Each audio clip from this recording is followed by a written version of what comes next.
Али Имран сүресі 86-94 аяттар. Ашық дәлелдер, мұғжизалар келіп, Расулдың хақ екенін көріп, иман келтіргеннен кейін де күпірлікті таңдаған қауымды Алла тура жолға салама. Залым қауымды Алла тура жолға салмайды. Ақиқатын айтар болсақ, ондай пенделерге тиетін несібе Алланың, періштелердің және барлық иман келтірген адамзаттың лағнеті. Ондай пақырлардың тартатын азабы еш кешіктірілмейді және жеңілдетілмейді. Олар онда мәңгі қалады. Ал тәубеге келіп, ізгі амалдар жасағандардың жөні бөлек. Ақиқатына келсек, Алла кешірімді, рахымды.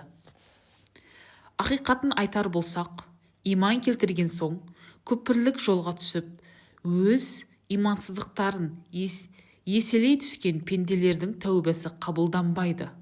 Нағыз адасқандар солар. Шын мәнінде иман келтірмей, кәпір күйінде жан тәсілім еткен пенделер жер шарының көлеміндей алтын берсе де, өзін тозақтан құтқара алмайды. Оларға жан қияр азап даярланған. Ешқандай да жәрдемші де болмайды.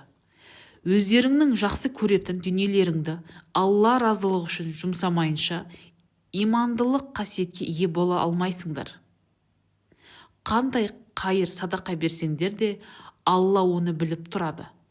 Тәурат түсіргенге дейін Исраилдің Жақып пайғамбар өз харамға жатқызған түйе еті мен сүті секілді тағам түрлерінен басқа барлық тағамдар Исраил ұрпақтары үшін халал етілген еді.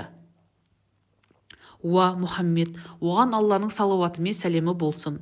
Егер де өз айтқандарың рас екеніне шын сенетін болсаңдар, Тәуратты әкеліңдер де оқып беріңдер, деп айтқын кітап түсіргендерге. Міне, осыдан кейін де Аллаға қарсы шығып, өтірік жала жапқандар нағыз залымдардан болады.